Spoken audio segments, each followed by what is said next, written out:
Every day, you wake up as your own boss, making your own way. Every day, you continue your journey to change the world, your team, and yourself. Every day, you encourage, congratulate, celebrate, and reach toward your goal of being the best and providing the best. The Build Your Best Business Show is for you. The real stories of building a business from other owners and founders along the journey. Find the support and advice you need to successfully start, grow, manage, and exit your business. What are you going to do today to build your best business?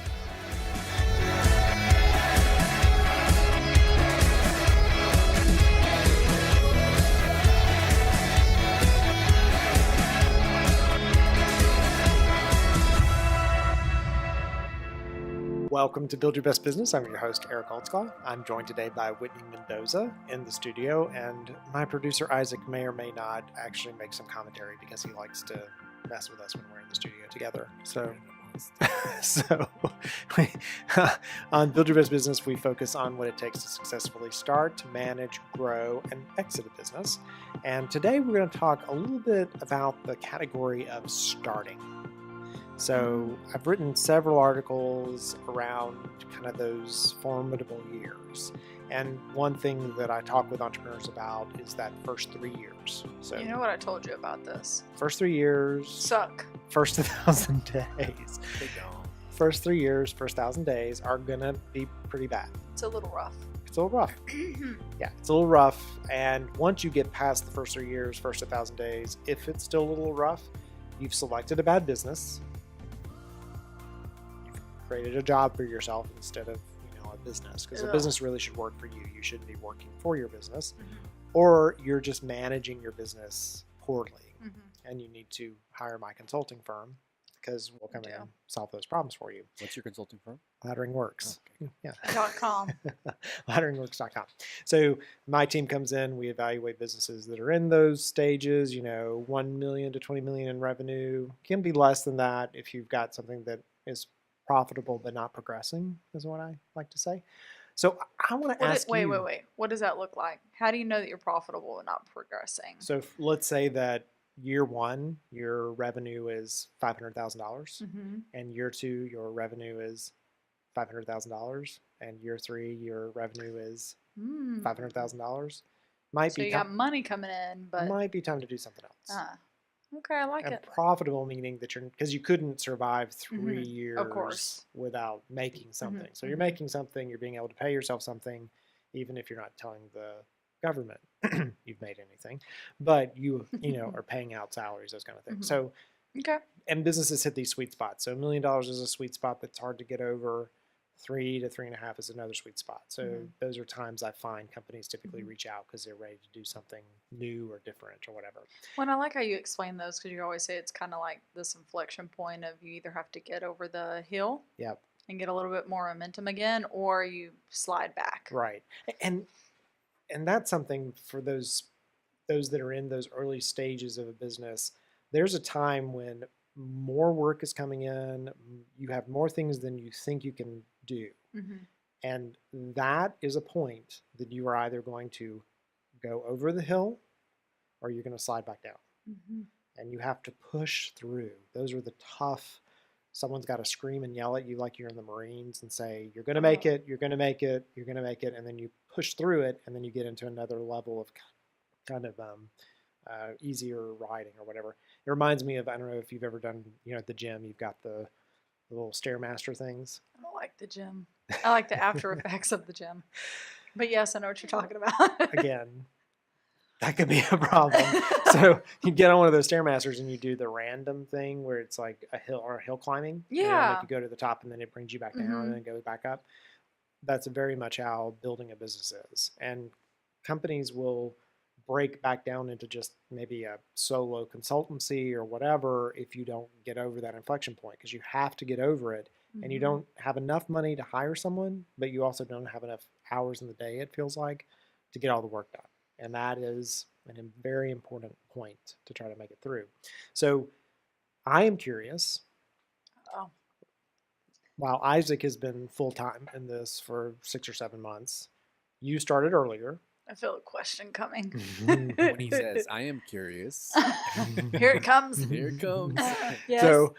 So you started a little earlier. You've been Mhm. doing this kind of as a primary thing for how long? Yes.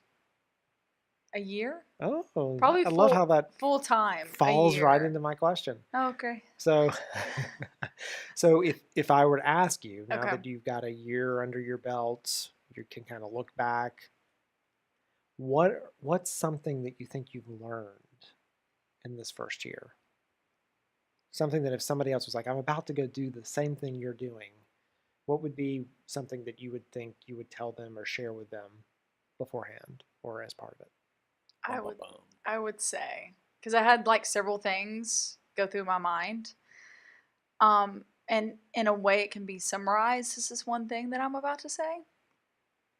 It can be as easy as you want it to be and as hard as you want it to be.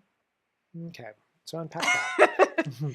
So, you hear people say often that you don't know what you don't know, and that's really true. Yeah. You should recognize that before you go in. Understand that you don't know everything if this is your very first business. So I would recommend, linking up with someone who has done this before. Find yourself a really strong mentor to go to and ask those questions. Like Eric is a perfect example because you've been there, you've done that several times over. You need someone like that in your business.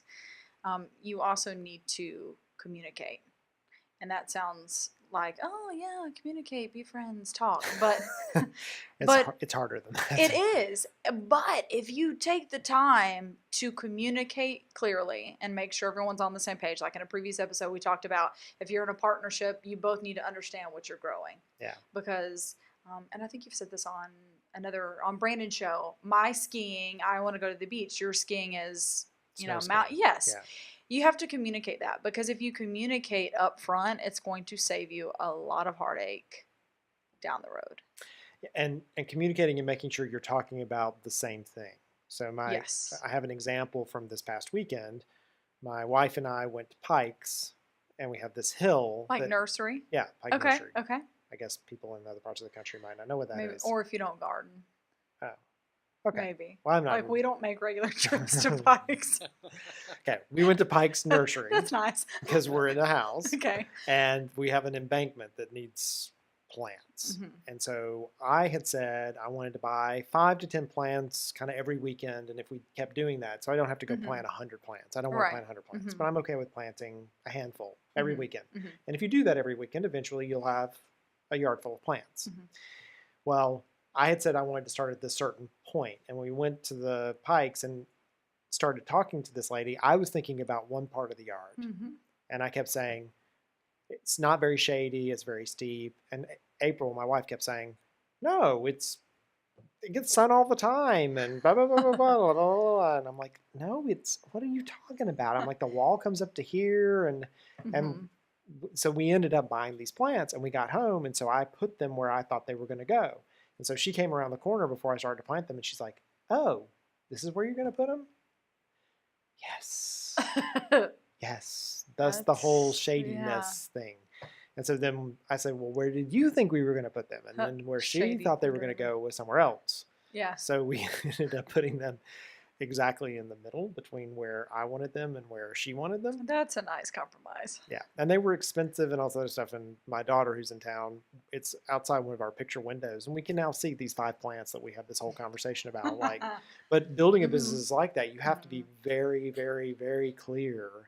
And for the visionary, so if you haven't taken the entrepreneurial style quiz and you find out that you're a visionary, visionaries and even implementers to a degree get very frustrated when people just don't automatically understand them. Or just communicating at all. Yeah. Like, don't just make a decision on the business without talking with the other people that it's going to affect. Got it. Yeah, well, you've got that. Yeah. How do you, because you're working with your husband. Another question coming. Which can be really dangerous. How do you... Yes. Can be really dangerous. You need to turn your mind off. How do you work through conflicts? I think we still are working through conflicts. A big part of it, which may which may be due to the visionary's fault. Hindsight's 2020. Yeah. So having regular meetings, which I know you're a big proponent of, but really part of that is, yes, what do we have coming? What's up in the future? But part of those meetings is looking back, going, okay, what did we do wrong? Right. Because, and there are even some times where we thought we were doing the right thing, and then you get on the other side of the deal, and it was a stinky idea, and we say, okay, lesson learned, and you move on. But that's a big proponent of it is, okay, what did we do wrong? Every now and then there's I told you it was going to be wrong. But and that feels good, right? Yeah. Especially since I'm usually the one on that side well, most of the time. Isaac got really quiet. Yeah, just going back through and saying, this is what we talked about and this is what we did, or maybe we didn't talk about it. And this is why we need to next time. Yeah. Because the biggest thing that you have to remember if you are working with family is business is business and personal is personal. Yeah. You cannot take business conversations personally. And sometimes it may feel like that. And you just have to remind yourself they did not mean this personally. And you have to work through the whole concept of conflict being okay, Mm-hmm. and knowing that we may not agree on this, but we're still going to go out to dinner together, Mm-hmm. or Mm-hmm. whatever that happens to be, and learning each other's work style. Mm-hmm. So my wife likes to wait and do things later, and I like to do them now. Mm-hmm. So if I'm like, let's do it now. Like, why would we wait? Let's do it right now.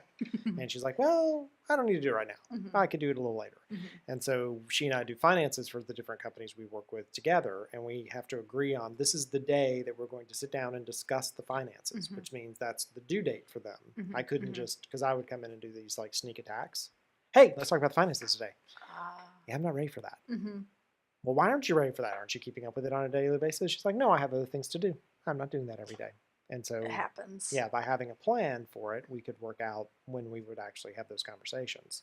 So the one thing I think that you're talking about in the whole concept of, what'd you say, it's as hard as you want it to be or not as hard as easy? Yes, it's as hard as you want it to be, or it can be as easy as you want it to be. So I think you talked more on the hard side. Yeah. What do you mean easy? I probably went into this thinking that it was just this big scary thing. Oh. Because if you don't know Isaac and Isaac is very much the visionary. I'm very much the implementer. I'm probably more like your wife, April. I'm more reserved. Let's think about it. Let's plan it. Isaac's like, let's jump in and do this. So I never envisioned myself being an entrepreneur. Now that I am one, I never want to go back to corporate America. So that's likely that will happen to you. Yeah, I've ruined a lot of people. I've had people who've worked for me. And then but it's time to move on. And they're like, yeah, I can't work anywhere else. But, we did our taxes. Like, this was the first year that we did taxes because we were in it full time. And, everyone was paying the business. They weren't paying us. And I was like, you know what? Do whatever you need to do. I just don't want to get arrested, right? Like, just don't arrest me. And Isaac's like, it's fine. It's going to be fine. And it is. Like, it's not as scary as I thought it was. And again, if you get, connected with a good mentor, they'll tell you, don't worry about it. It's going to work its way out, or they'll guide you on the best way to do something. Well, what's interesting about it is the thing that I've seen a lot of is that in other areas, if let's say you're a first-time golfer and you go out on the golf course, you can say, hey, it's my first time. And everyone around you will forgive you. Right. Oh, well, let me show you how to putt, or exactly. Wow, that's how I hit it the first time, and those kind of things. You say you started a business, and all of a sudden you're supposed to be an expert at everything. And there are things. I was with attorneys yesterday with one of my clients, and they're looking at a completely new kind of corporate structure. And I had no idea that's how that corporate structure worked now, which is fine. But, you almost feel like you can't admit it. Yeah, and you have people who say, well, you gave up your job. You better know what you're doing. You started a business. So now that means you know about payroll and, profit and loss statements, balance sheets, and blah, blah, blah, blah. And I've been amazed, even, watching The Profit, of course, and he had the show The Partner, how many of those people could not read just standard financial documents. And they were going to be Marcus Lemonis's partner, which is why you should call me Marcus. I should be a partner. That is true. Yeah. I vote for Eric. I would love that job very much. So, but anyway, you're not an expert, and it's Mm-hmm. okay. You've got to find, and it may be multiple mentors. It may be one Mm-hmm. person who knows one thing True. really well, one thing another time, and you need to reach out sooner than later. So don't let the train continue to derail. Just bring Right. somebody in and fix it, because it's so much easier to fix it sooner. Okay, we're gonna go to commercial break, and when we get back, I want to know a little bit more about some other things you might have learned along that I kind of felt like first that was coming. year journey. Some of the goodness and the badness. So we'll be back. You're listening to Build Your Best Business. I'm Eric Holtzclaw, speaking with Whitney Mendoza from Brillar Media, and Isaac is occasionally adding flavor in the background when he wants to. We're talking about what kind of lessons you might learn in the first year of starting your business. And so if you're thinking about starting your own, make sure you go to learnyourstyle.com and find out what your style is, because that's going to drive the kind of business you should start. We'll be back in a minute.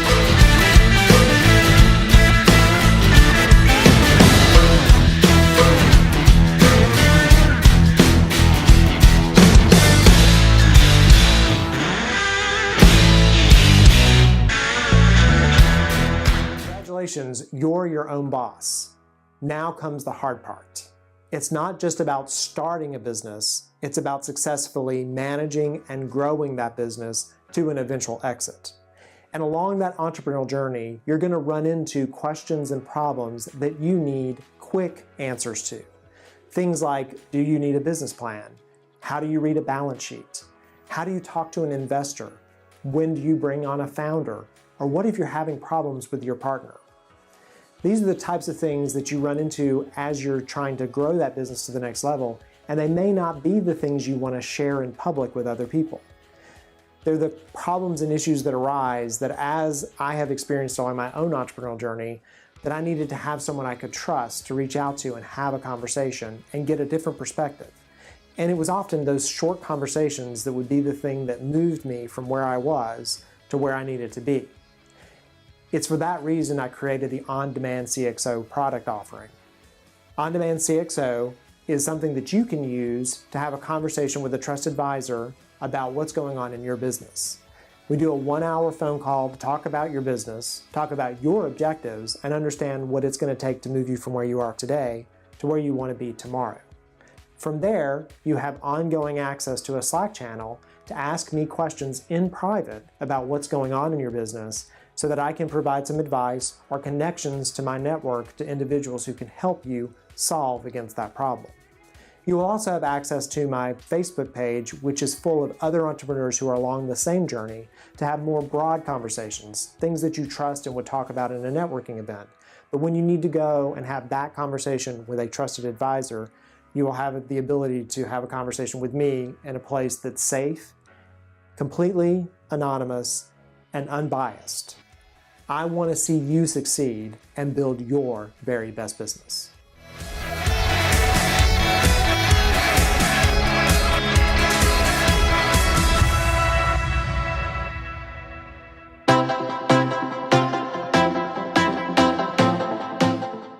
And we're back. You're listening to Build Your Best Business. I'm your host, Eric Holtzclaw. Build Your Best Business focuses on the entrepreneurial journey. What does it take to successfully start, manage, grow, and eventually exit a business?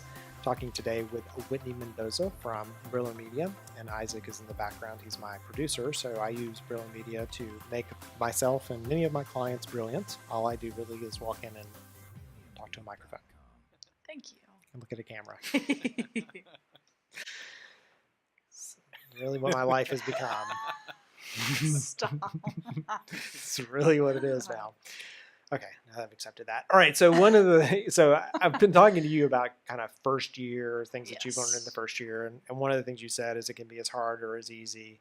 I wrote an article about this, talking with Kelly Burton. She had a line Kelly. called Bodyology, Mm-hmm. and one of the things she talked about is making sure you enjoy the ride. Mm-hmm. And entrepreneurs, depending upon your entrepreneurial style, you may be more focused on the destination. Building a business is not about a destination. Right.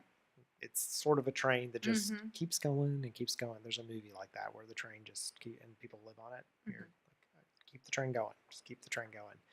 One of the things that she talks about, and something that you guys are doing well, but I see other people make mistakes for, is that you have to make a decision when you're building a business, specifically if it's not a franchise or something else, that you're not just trying to solve your own problem. True. You got to be solving a universal problem. Mm-hmm. So what universal problem does Brillar solve? We like to say that when we say we make you look brilliant, that's really what we do. So at the basic level, brillar in Spanish is brilliant. So we make you shine. Okay. And we do that on Say social I'm a little media. shiny on Not literally, Makeup, but makeup. literally. So we do that on social media. And with that, we do video and the things like podcasting. So each piece feeds the other. Yeah. What we saw in our previous roles and in our previous jobs, what people would come in and they would have awesome content and they would create awesome content. And then they did nothing with it. Eric was one of them, really. I did a lot with my content. Well, I didn't do as much. You're right. That's true. Because you had awesome, I mean, Whitney, you can Well- tell them how much you enjoyed, really, those tweets. Well, it's not that you didn't know how. Your time was best spent Right. elsewhere. You're a writer, you're a consultant, you're doing all these different things. And that's how many of our clients are. It's not that they don't know how to do social media. It's just that they need to spend their time elsewhere. And that's really what we saw. So we saw this issue on so many different levels with various people. And we said, we know how to fix this. And so you knew that you were solving a problem that was more universal than just, Yes. how'd you know that? Because people Well, didn't reshare the content over and over yeah, again afterwards. It really was like our previous roles. So Isaac and I worked at a radio station before we went out and started our business. And our roles were similar in the sense of like I was doing social media. Yeah. And we would see that where the guests would come in. And because let me tell you, if you've got a good social media presence already going, then you just keep it going. Right. So when I say that, I mean like you can't go on a radio station one time Yeah. and tweet it and then expect that one show to just live on forever for What's you. kind of funny, Kelly's second point was don't be resistant to social media. Exactly. You start now, start yesterday, keep it going. You need to add that content, but again, it's not really the content piece, right? We always talk about that it's 20% creating it, 80% sharing it. Yeah. Say that again. 20% content creation, 80% sharing the content. And content can mean lots of things. When you Mhm. say that, often people think about, oh, I wrote a blog post. It can be having an event, creating a video, developing an infographic, anything that you've spent a concerted amount of time. What drives me crazy is the number of people who put on huge events. They spend Yes. hundreds, millions of dollars Mhm. on an event, and when it's over and the dust clears and they vacuum the floor, Mhm. no one ever talks about it again. It's dead. It's a dead event. Yeah. Mm-hmm. And Or even for the businesses, Eric, that pay like $10,000 Oh. for a small video, yeah, a 3-minute video, and Right. then you're like, you can make like literally 30 seconds. You can make 10 videos out of that 3-minute video. and they plug it somewhere they bury it on their contact us page Right. on their site, Mm-hmm. which would take someone forever to find and they would probably not view. Exactly. So how do you reuse that content on an ongoing basis? That is a big part of it. Exactly. No, I'm a big fan of reusing Yeah. content. Again, if you create it, find other ways to use it. And so how do you find, I know you talked about a mentor, but what are some other ways when you find gaps? Like what do you do to solve for those gaps if you don't know how to do something? A lot of what I do is since my particular job role is staying on top of social media trends. So I've signed up for like if Buffer, for example, if they publish a blog, I automatically get that in my inbox. Got it. So I'm constantly getting information of, hey, this has changed, or hey, we ran this report and we changed how we, in fact, the one I got today, they were talking about, we posted less on social media and saw that we received more reach. Oh, wow. So they were saying less is more. Like don't over stimulate, if you will, your audience, because then it's too much and they can only take in so much. Oh, that's an interesting new stat. So they Mhm. knew like how many times, or They decreased how many times they posted by 50%. I saw that they were posting 8 times and then they're posting twice a day. Yes. wow. Is that on all channels?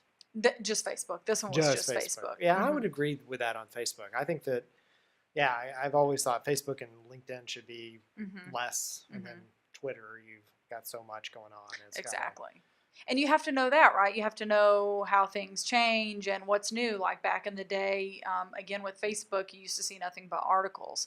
Now, I would say it's 90% video. I mean, every other post that I see, it's video. And Yeah. if you're not doing video on Facebook, you're getting lost. And this is the stuff that you have to know. So, sign up for those things that are in your industry and make them come to you, right? Yeah. Like you don't have to spend a lot of time going and researching Well, and stuff. in that first year of business, time is one of your greatest commodities. Yes. And so having things show up, having things as automagic as Mhm. possible is Mhm. really important to that. So tell me, in this first year, something that's better than you thought it would be. I would say my freedom. I really like being able to set my own schedule, and freedom and flexibility. They really go hand in hand because now we can do more things. Because I think that's a large part of being in corporate is that you are bound by whatever their red tape is. Yeah. And for us, especially for Isaac and I, we had a lot of ideas, and now we can put those ideas in place. And sometimes you got an idea and you just know it's going to work, Right. and you just need someone to believe in it too and let you take a chance on them.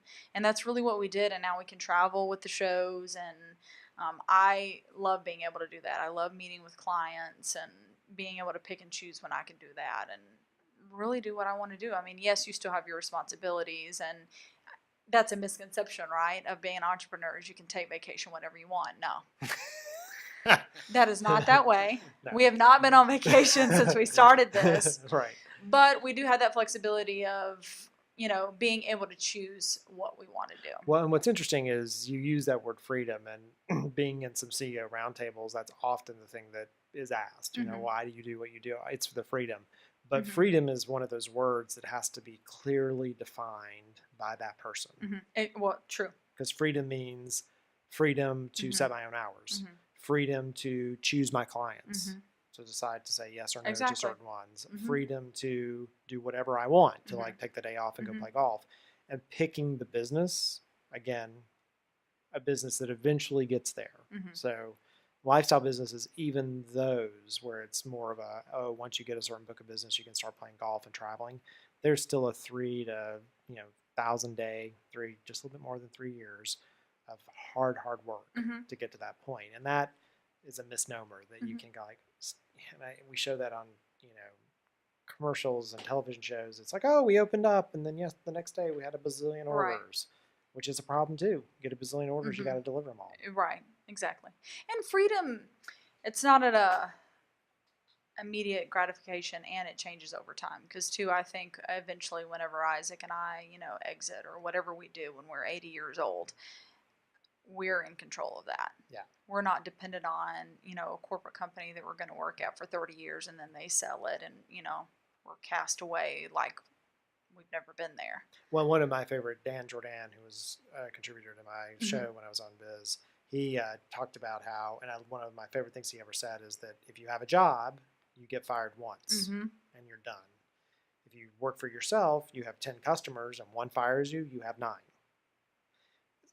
Much better odds. Right. You can recover from that Exactly. one so much easier than you can. And regrettably, in the way that I've seen the societal terms, the older you get, you're more expensive, you're more whatever, you need to be in charge of your own destiny, because Mhm. you do not want to be the person out trying to find a job at that point. Well, and one of my favorite things that you've said in one of your articles is there's no one better to put a bet on than yourself. Yeah. Like, bet on yourself. You're no more safe. Like, and I was there. But I'm safe in my job because I do really well and everyone sees that and I get rewarded and all this great stuff. But you're really not. You're Yeah. no more protected in a corporate job than you are When doing I your own thing. I work with the investors I talk to with the money that I have, and I'll say, hey, I'm about to go do this thing, and they always tell me to bet on myself. Mm-hmm. I mean, like, I could put it in the stock market, you think they would talk me into that or whatever. They're like, because of what you do, that that's the best allocation of your Mhm. money because Mhm. you're so close and controlling it. Mm-hmm. Other people who don't have that at their disposal have to go pick and choose stocks Right. and hope that the people running those businesses do what they're supposed to and the economy stays where it's supposed to be. So people think that you're crazy and that, you don't have a safety net. I, in some ways, think it's a little less risky. It's maybe harder at times. And, they'll say an entrepreneur works, 80 to 120 hours a week so they don't have to work 40 hours or something else. Right. But it's their choice of that 80 to 100. And you say you can't go on vacation, but if you did want to get in the car and go to the beach for the weekend and work from the beach, you can. And you don't have a boss saying, well, I don't like that. And it's not a work from home policy and all that kind of stuff. So you're still liking it then? I do. We'll have to find out. We'll have to put Isaac on the mic 6 months from now. It's only getting better. Good. Glad to hear. That's good. That's awesome. I encourage all of you to kick the cube, figure out what your business is, and build your best business. No matter what you're doing today for your company, you could probably turn that into a business. If you're providing accounting, if you're doing sales, those things are all businesses. And then you could have multiple customers and potentially even have a more interesting work life because you get some variety in it. If you want more information on your entrepreneurial style, go to learnyourstyle.com. You can also find my articles on Inc. Just go to inc.com and look up Eric Holtzclaw, or you can probably find them off my website too. Eric Holtzclaw. You should know that. So I've been joined by Whitney Mendoza from Brillar Media and Isaac occasionally in the background. Their company helps to make you look brilliant. So if you need social media or podcasting help or some videos, you should reach out to them. They do a great job. Until next time, go and build your best business.